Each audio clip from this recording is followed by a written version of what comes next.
was confused by the most recent email that you sent out about the meeting on Monday, the 28th, if they went to that link instead. Let's hope not, but you could be right. I'm going to record this, and I can always send it out to folks. Here's Mike from Richards. Hello, Mike from Richards. Hey, buddy. Look at that guy with the switch. I got 6 of them in my office right now. Hello, Peter. Hey, Kurt. Long time no see. How are you today? Great. Thank you. Good.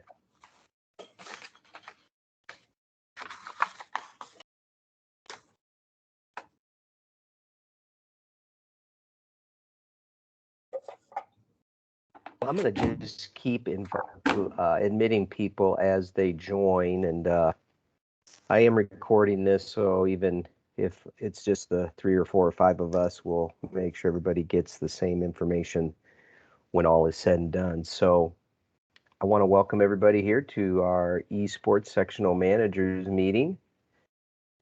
You know, it's a little bit of uncharted waters for us, and I've had a chance to talk a little bit with Mike, who is going to help us at the state finals as well. And we sort of thought that it might be good to build a little support community amongst ourselves as sectional managers as we go through the state series for the first time. Undoubtedly, we're going to all encounter questions and challenges. And if we've got a little support network amongst ourselves, maybe we can help solve some of those issues as they crop up. So what I hope to do today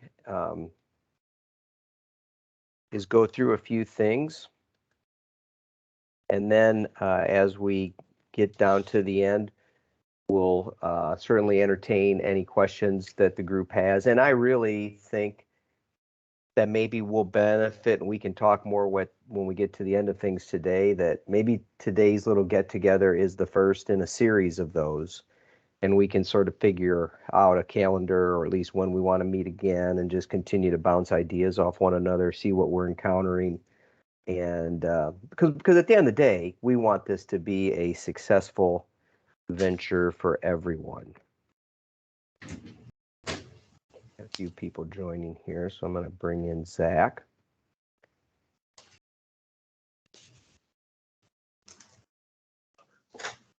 I was telling, I don't know if you guys can hear or see me right now, I was telling Tony Millard before we started, our routers and servers, our servers and routers, or our servers at least, are being rebooted and worked on at 3:30. So I needed to come home to do this meeting, and sometimes my internet at home is a little spotty. So if I bounce around a little, I apologize.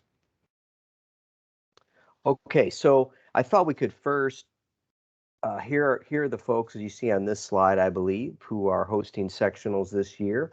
We have 8 sectionals that are going to be conducted on April 23rd, and we've got 7 hosts. We're trying to find one as we speak. But why don't we just sort of go through the list? I know everybody's not here. You can introduce yourself briefly. Tell us your role at the school you're at, and you know, if you have anything else you want to share, go ahead and do so. I don't think anybody from Hoffman's on, so Peter, you want to introduce yourself to the group? Yeah, Peter Geddes, Director of Student Activities here at LT, and looking forward to being a part of this initial launch. Thank you. Mike from Richards is here, and Mike's a busy guy this week. He's a big player in the drama group interpretation state finals this weekend. So Mike? Yeah, hopefully we do well. I'm Mike. I'm the principal here at Richards, and looking forward to working with everyone. Very good. Amy from Oswego East. Yeah, I'm Amy Whitlock. I'm the esports coach for District 308. I'm happy to be here too. Good deal. And Amy and Mike and I think our last person that will meet today, Zach, have all been on the advisory committee, been incredibly instrumental in getting us to this point. So Zach, I think you're with us. You want to say hi and introduce yourself to the group? Hey everybody, I'm Zach Lomchuk. I'm with Salem Community High School, way down south, not as far south as some of the schools participating now. But yeah, I've been coaching esports for 4 years, and yeah, looking forward to bringing this to the IHSA state level. Really excited. All the planning and talking is about to come to a head, so it is sort of exciting to see how this is going to play out.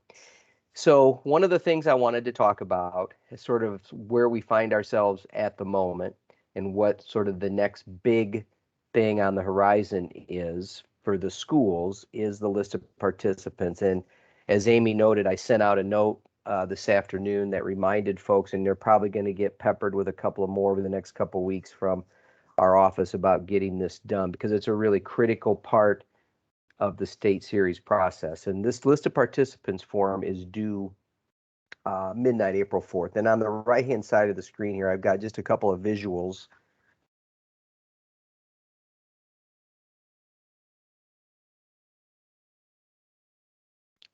I'm going to show these visuals again that just sort of show, because in case you get questions, you'll be able to maybe help schools. The coaches will need to go into, or somebody at the schools that are entered will need to go into the school center and you select the tracker. And in the top visual, I put a green box around where you can find the tracker. And when a person logs into the tracker, they're going to see rows of information like you see on the bottom visual. And if you're just the school's esports coach, when you go into the tracker, you're only going to see one row of information for esports. And you would go to the column where I've now got a red box around that where it says list of participants. And the list of participants is simply the form that the schools will complete and it tells our office what students are going to be playing which game in our state series. What we'll do then after the 4th is our office will collate all those list of participants and we will email you a report tailored just for your sectional tournament. And you're going to have that no later than April 8th.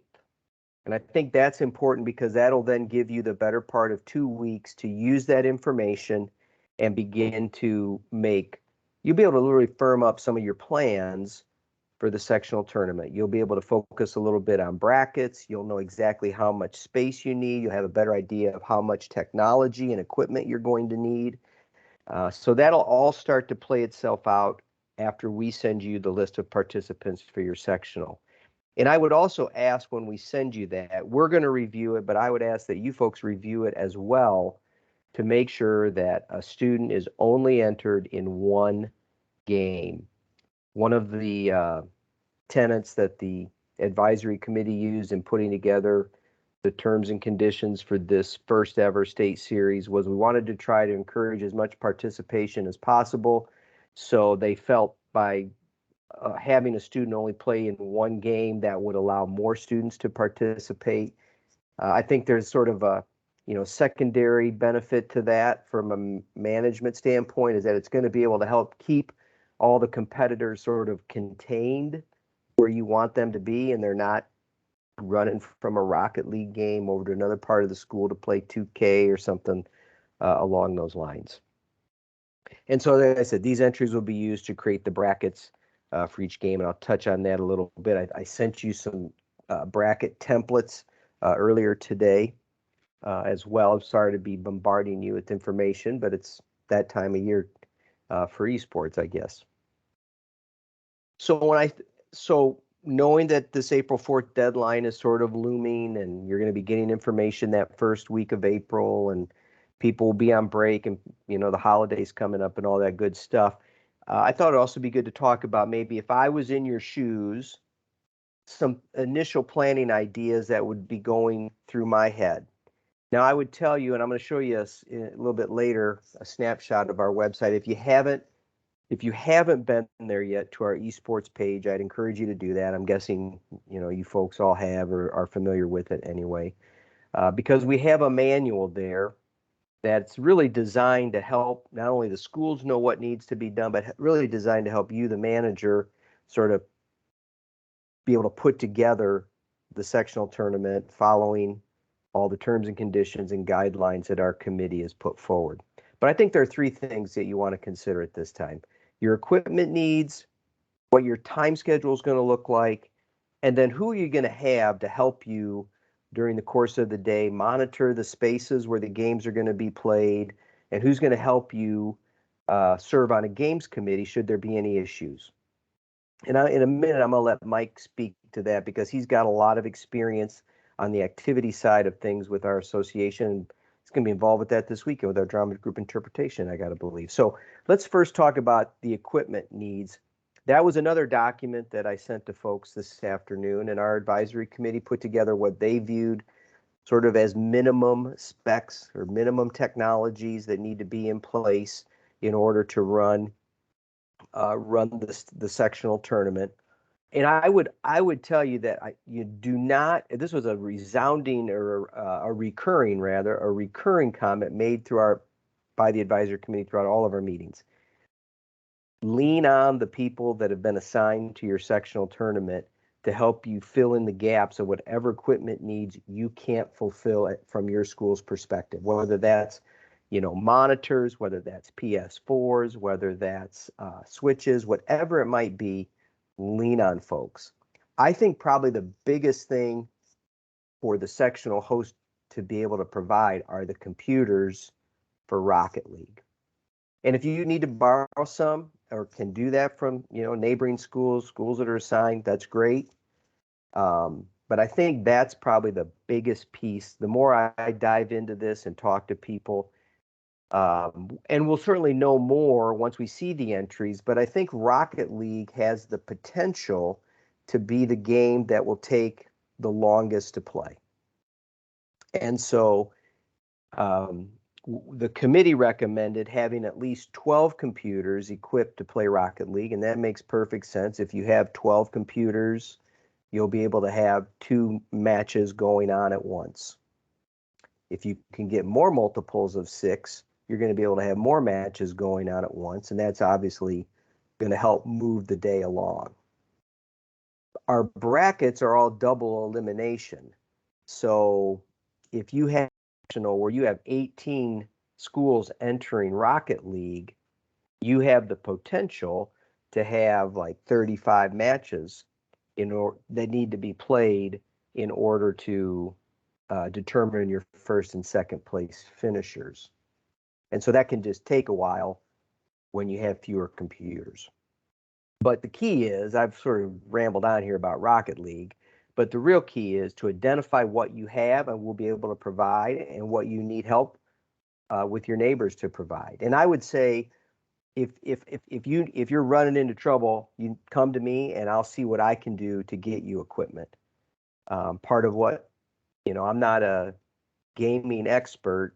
I guess my area of expertise is in helping others solve their problems. So if I can help you, whether it's with technology or whatever, I want you to lean on me. I think the second consideration is I begin thinking about my time schedule. When do you want to start play? When do you think you'll be able to start play? The terms and conditions are, I think, appropriately vague and give you, the sectional manager, full discretion to set up your schedule how you think it's going to work best for you and your site based on all your technology needs and what you've got in place. And I think for the most part, unfortunately, the Rockford guys aren't here. I think the Rockford sectional and I think Zach's sectional down in Salem, I'm not trying to minimize the travel people are going to have to get to places, but those are the two that are going to have, I think, the most travel. So I think Zach and I think the guys in Rockford are going to have to think a little bit about, how early can we start, but is that too early given how far some people are going to have to travel? Some people may be able to start as early as, 8:30. Others may have to wait a little longer, again, because of the travel. But you have the flexibility to set that up how you think makes the most sense. And I would say a couple of things to keep in mind. Build in time to have a coaches meeting beforehand. And in that coaches meeting, you're going to be able to give coaches final instructions, everything from running maybe a quick run through the schedule to letting them know who's on the games committee, who's going to be sort of monitoring each of the gaming areas, and then you're sort of turning them loose. But you're going to want to build in time for that, and you're going to want to build in time for a lunch break. We're talking about when maybe the best time to have a lunch break is as we look for the state final schedule. The way things are set up right now, we're trying to get through as many matches as we can before we take that lunch break. We know that once people are eliminated from a tournament, they might be more inclined to leave. So we're trying to also figure out when does it make sense to keep people around, hopefully stay to the conclusion, see the awards, the final matches, and all that kind of thing. But I really think at the end of the day, the number of entries you have is going to determine what's going to be the best schedule for you at your tournament. And then the final thing I'd be thinking about right now are who are the folks I can lean on to manage each of the areas where the games are going to be played. Manage not only the people, but the brackets, and keep things moving, and know who to reach out to if there are situations that the individual or individuals in that room can't handle. And I think this would be another area where it's appropriate to look for help from coaches that are coming to your event. And you guys and gals know those people a lot better than I do. So I would lean on them. And I don't think it matters the sport or the activity. I'm always telling managers, if you know people are credible in the community, know what's going on, lean on them to help you run the event. I'd like Mike to talk a little bit about that, if you'd be willing to, Mike, because you have that kind of expertise with our events. Yeah. So when you put together your sectional committee, it is a working group of people. So, like, for example, we host sectionals every year in many things on the activity side. If we don't, Oak Lawn does or Revis does. And the way it works is it's pretty much always us, Oak Lawn, and Revis are the committee. And then we drag in one other school who might think about doing it one day. I share that because you don't want anyone who just wants to vibe and eat the free lunch that day.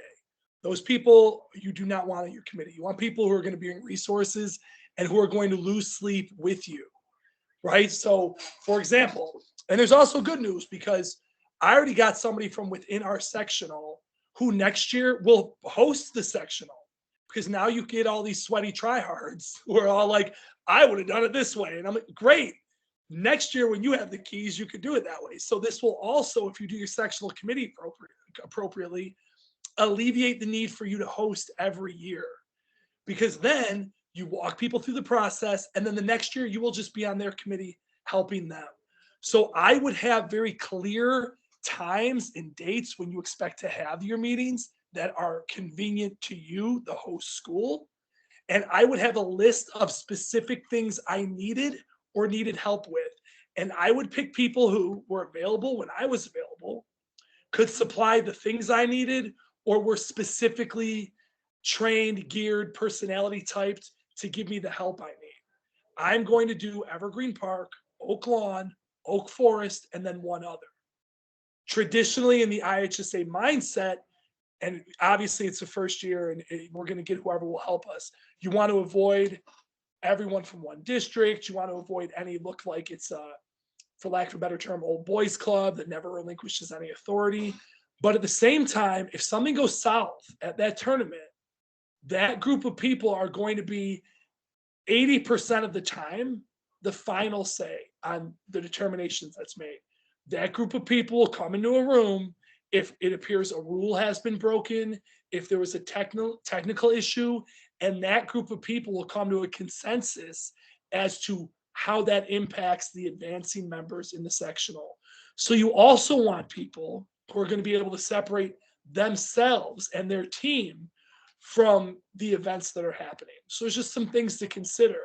But if you do it appropriately and you pick some good people, you only need 1/3 or 1/4 of what you need, because the other people are going to fill in those blanks for you.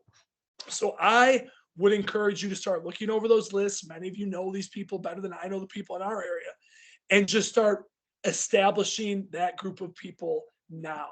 If you have it done by our spring break is next week, and you could talk to them, you could schedule a meeting, you're going to immediately start sleeping better, because you're just going to go ahead and say, you guys got the Rocket League room, right? You guys got the Super Smash venue, right?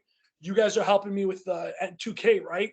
And then everyone knows their specific responsibilities. I always break it up like that. In speech, there's 14 events. People in my committees oversee only specific ones, because I don't need the Rocket League person telling me what we should be doing in the Super Smash room halfway through the tournament. If something happens on any game, that whole committee comes together to make a decision, but clearly delineate those people's that day responsibility. And what you'll find is you are just going to be the troubleshooter then, because it's your building. You're going to be the one being sure all these rooms are open. You're going to be the ones being sure the bathrooms work. You're going to be shocked how when you get 20 schools in your building, there will be concerns that are universal to kids being in your space that have nothing to do with esports. So you're going to need to be available to that as well. So I recommend picking people you trust, picking people you know will work hard, and it will immediately alleviate a lot of the concern. And I'll just speak to one other thing Kurt said, because we talked about this last week when I emailed some of you guys. I'm very open to having like weekly Zooms with all of the managers, just because sometimes it feels good to know that in a few days you're going to talk about it again. Like, this is my to-do list to run Richards High School. There are some things on here that are on there for months at a time. Graduation has been written on here since Christmas, but the fact that I have written it here makes me know I'm thinking about it, and then I feel better. So I'm totally open and think we should maybe have like weekly meetings leading up to this event, so that we 8 people can talk about the struggles we're having, ways we problem solve, things we've discovered, and then maybe even share resources. Like, Richards has resources. If you guys need some games, another screen, I can get it to you. And I'll get it back to me when you can. But let's just say I help Oswego, and then Oswego helps somebody further south. If we meet regularly, we can even come up with a way where it isn't travel burdensome, if that makes sense. But I think once you get your sectional committees put together, you're going to really start feeling better. I'll only give one example, and then I'll be done. The guy over at Evergreen Park, Dan Trufa, I know him through speech. He's young, he's a firebrand. He's all trying to, really be about it. I had to remind him several things. Number one, it is okay that the first year will be a struggle and it will not be great. 3 years from now, we'll look back at our first year and be like, man, I can't believe we did it that way. But just like you can't be a senior until you've been a freshman, you cannot have a really great esports state tournament until you've had a pretty just okay one. And we work through the kinks. So right away, let's all forgive ourselves for everything that's going to go wrong. But this guy has big ideas. I'm bringing him in. He is bringing, I told him, I want every single thing you could provide to me in terms of technology. Why not just use all his stuff? That's fine. I'm training him up on how to run an IHSA tournament. That day, he'll do more work than I will. And I think that's who you want to be looking for. You want to be looking for people like us, the next generations of us. I look at Amy, I look at Zach. We've already spent like 4 years. I don't know about you. I'm getting tired of talking about video games. So maybe this is an opportunity for us to coach up the next generation of people that care about this stuff. And then maybe next year we could all just show up at a sectional and help. If that makes sense. Yeah. Thanks, Mike. That's those are really spot on points. Yeah, excellent. And you know what? I'll just sort of take the lead. We'll see how everybody feels about it, but I'll just take the lead on putting out a recurring meeting, and whoever can make it can make it. And if not, you can always reach out to me and we can talk offline. Whatever I want you to be successful. But I think Mike's big takeaway is the games committee is going to troubleshoot those big problems that occur when a game's being played, and you want good people who are going to be able to separate themselves, like he said. And sometimes you got to just say, if you've got a committee of 5, hey, this involves your school, so we want you to get out of the picture. We don't want to even put you in the spot where you've got to be involved. But the real idea is you've got this network of people that will help, as Mike's illustrated, you sort of navigate the day. And I think that would be something, as I said here on this slide, to be considering who you might be able to lean on to help serve in this capacity. So let's think about that a little bit deeper. Can I say one more thing, Kurt? Yeah. It is not acceptable for anyone to show up and then be like, oh, I'm just responsible for my kids. That's not how an IHSA activity works. We self-adjudicate and we self-run. We are notorious for saying things like there's an event in speech called PIR, and it's a little bit more complicated than the other events. When we work on the scheduling of judges for the state tournament, I will schedule you, Amy, to judge the second round prelim of HDA, which goes all morning Saturday, even though I know your PIR goes at 9:45 Saturday, because guess what? You got to help. So also look at every adult who comes is expected to do more than just supervise their kids. Everyone is expected to share the burden. Your committee will do all the intellectual creative work, but do not hesitate to say, I need you people to sit in this room the whole day, because if something goes wrong, I'm going to come to you two adults and ask what happened. So your expectation is you sit here for this round. Then you rotate them out because you don't want to burn anybody out, put them there the whole day. Maybe you do hour by hour. But then you'll have two adults in a room who, if the kid's like, this happened, you won't even talk to them. You're going to go right to those adults. So also know that even if they're not on your committee, these coaches are responsible to actively participate in the running of your tournament. At speech, they will be timers. They will be room chairmen. It's just how it goes. So I'm planning on having a rotating schedule of coaches in each of our competitive areas. And I'm going to say, if something comes to me that something weird happened in this space, I'm going to expect you to tell me if it was foul or fair. So you better have your eyes up. Put your phone away. You're working now. And if you do that, even if something goes wrong in the room, you're going to navigate quickly out of it because you're going to go talk to two adults. Yeah, good point. And I think you can probably, I mean, these are all things that you got to do within your own sphere of comfort. But, maybe sometime soon, even before April 4th, you begin to reach out to the coaches, maybe because you're going to start planting the seed that you're going to need help with some technology or whatever. And you can begin letting them know that, hey, there's going to be an expectation that everybody's going to be involved here in making the day successful. As Mike said, you're going to help at different times, and I'll have a schedule for everybody. But my point is, you planted the seed by communicating early with them.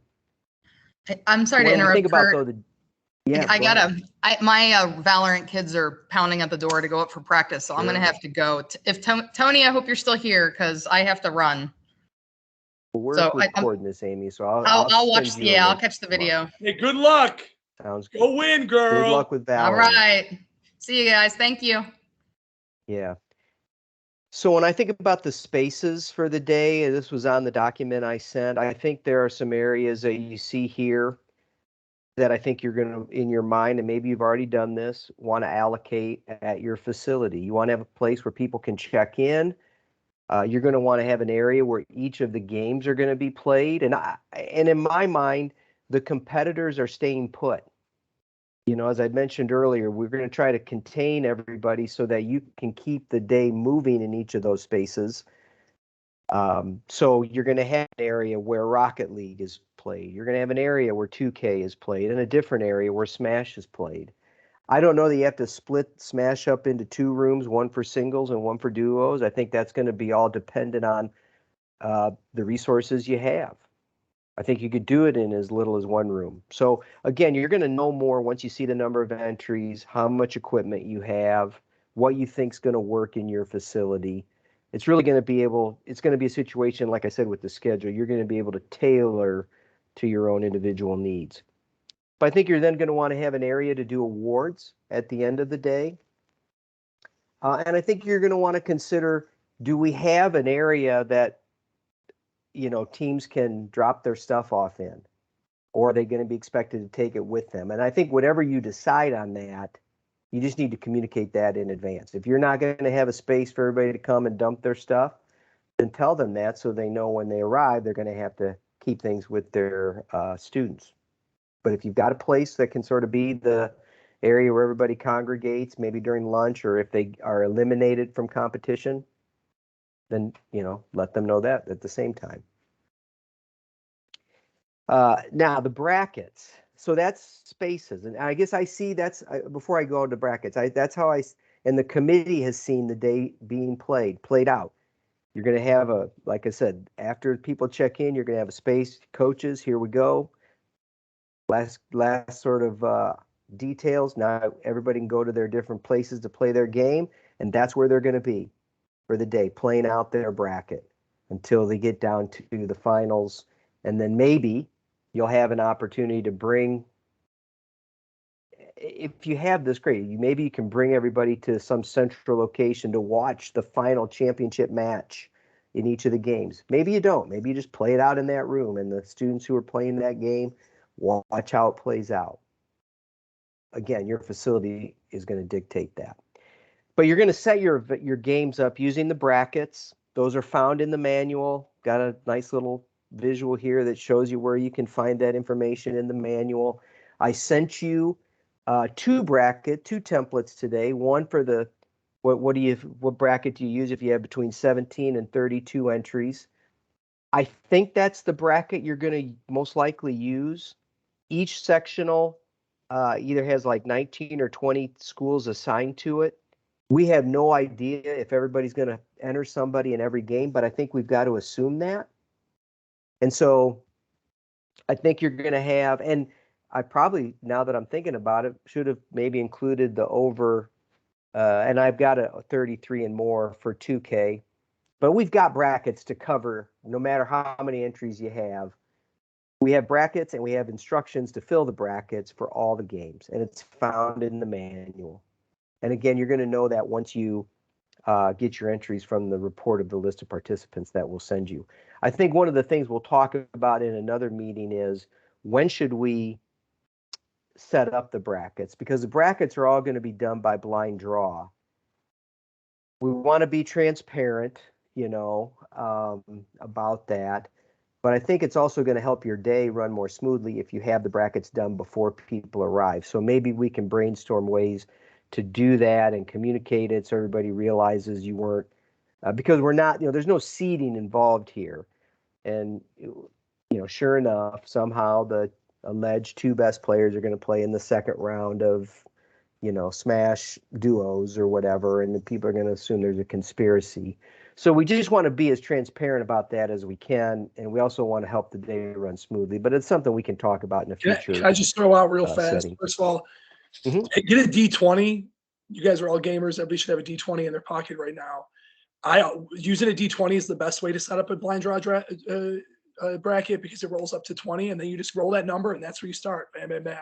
As long as you go off the list of participants report, if that's like your initial report, and that is the only names you use, if you roll that D20, you could just count down and call that number one and then go from there. Secondly, get your athletic director involved, because the only thing I'm not good at with this is a double elimination round robin S tournament, and he's great at it. So I got him here that day, and I'm glad I thought of it, because I'd be like, wait, how does it work? And he gets losers brackets and all that. But then the last thing, if you do your bracket the night before, especially the first year, you will have teams show up that the other kid didn't show up. I have a drop. And then you're going to have to probably redo it, a lot of it anyway. Because if you have it complete and a kid drops and we're not allowing there to be a substitution, then you're going to have to redraw it all or move it all up.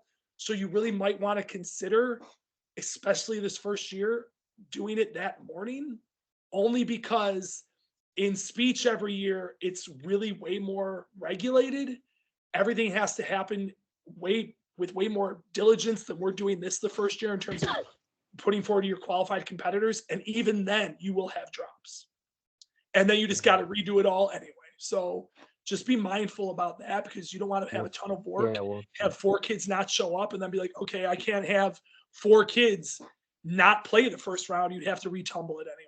So what I'm using is a computer program that we use for wrestling. I'm just going to dump all the kids' names in there, blam, blind generated, so I could just do it that morning, and then every coach in there can see it and they can all ratify it. But I'm just here to tell you, you're going to have 5 drops. You're going to have to do it again anyway. Yeah, we'll certainly continue talking about that. You're more than likely right. It's esports. How can anybody drop out the day up or not show up, Mike? But of course that'll happen. I'm just teasing. That's a lot of rambling by me, Tony, Zach. Peter, do you guys have any questions? I really just wanted to get us together this first time, share with you some thoughts, and see what you guys might have for us. The only thing that I know we talked about before was having like 3 separate spaces, but I'm leaning towards more like having it in one big gym. I think I shared an email with Mike earlier. You kind of saw that floor plan. Anyway, so I had a grand vision for having like a really big event, like having all 3 games happening in one big space, basically dividing like our basketball gym floor into 3 spaces. So I make sure it's not required to be in like separate rooms or anything, as long as we have a dedicated space where people know where they're playing each game. I'm assuming that's totally okay. That is. Yeah, Okay. and you have a big gym. If Peter wanted to go that route, if he's got a bigger gym than you, Zach, believe it or not, and you got a big gym. Yeah, cool. He's got the biggest gym in the meeting. Zach, I shared that with people. Yeah, I think you're gonna go in whatever direction best for you. I shared that with people running ours, and they were like super impressed by that layout. We're Oh, probably gonna yeah. go. We're probably gonna go different spaces just because it makes the most sense for us. But I prefer your model because your model Yeah. eliminates the need for a bunch of homerooms where people have their stuff locked up Sure. because you pretty much got eyes on everyone. So I thought that was the best model. I just don't know if I'm gonna be able to do it this year.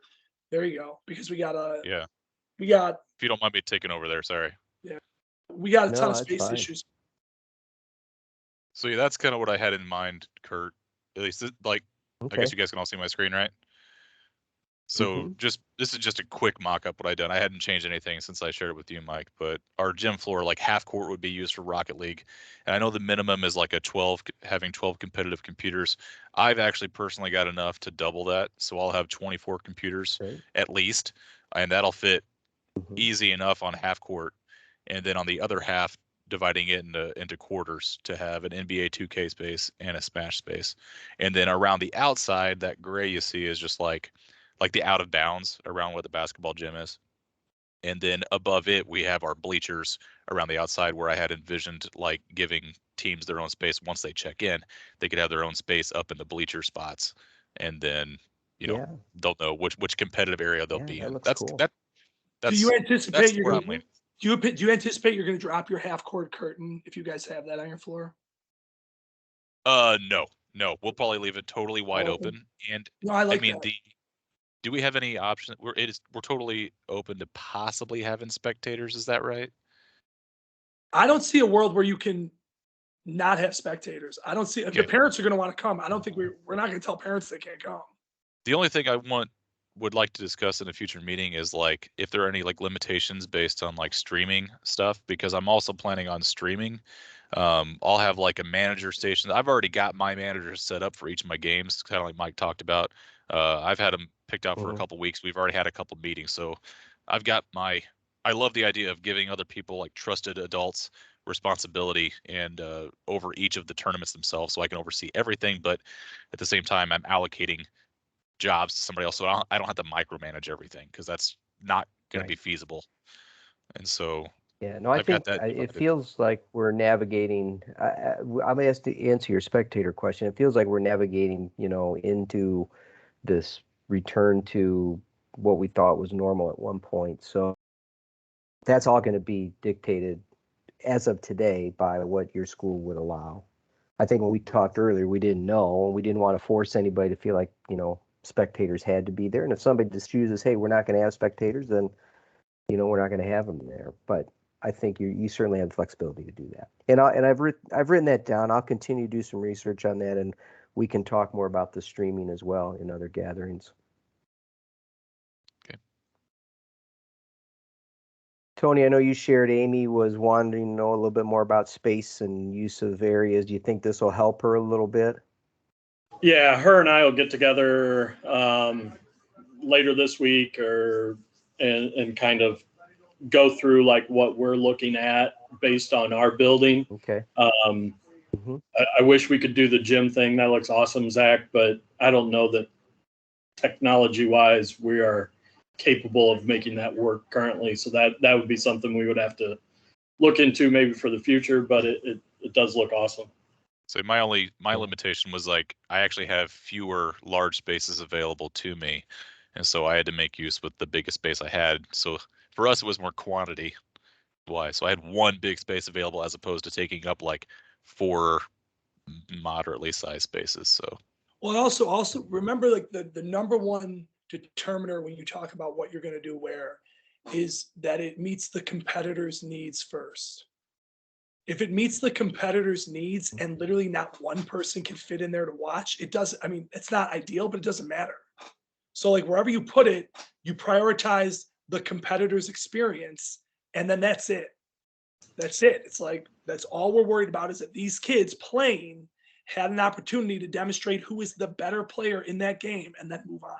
So to that regard, you could have 3 classrooms and that's all you would use. They could be in the same hallway and you could do it. People might be like, it would have been nice if we could have more people in there. But at the end of the day, the first goal of this is not to get a bunch of people to watch the kids.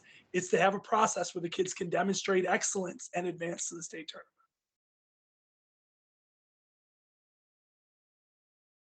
Well, thanks for hosting this, Peter, Kurt. how about you? You have any initial questions? I just don't want to leave anybody hanging today. You've No, got I think I'm experience good. running events at LT, but Yeah, I think I'm good. I mean, just between what you guys have shared here today, and then obviously I've got Greg as a resource as well here. So, and Right. I'll lean on our guys now. This is, I think, our 3rd year of having a team. Maybe it's our 4th year. So I think we're in a good place. And Yeah, Zach, you've okay. raised the bar. We're going to be, Oh.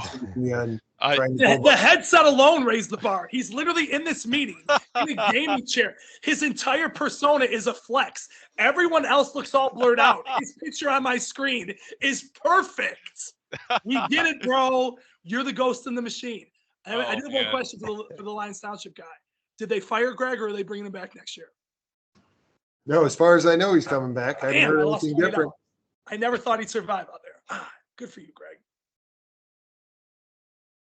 Well, I'll continue to put out a invite. I'll send that out tomorrow. We'll do these another couple, 3-4 weeks, see where this takes us, and we'll just continue to troubleshoot things as they arise. But I just thought it would be good to start talking about these kinds of things. That was great for you to share your floor plan there, Zach. It gets us all thinking a little bit. So unless anybody's got anything else, I think we're good for today. And if you get questions and can't answer them, send people my way. Thanks, Kurt. Have a good day, everybody. Thanks, Kurt. All right. Be good. Thank you. Take care. Bye-bye.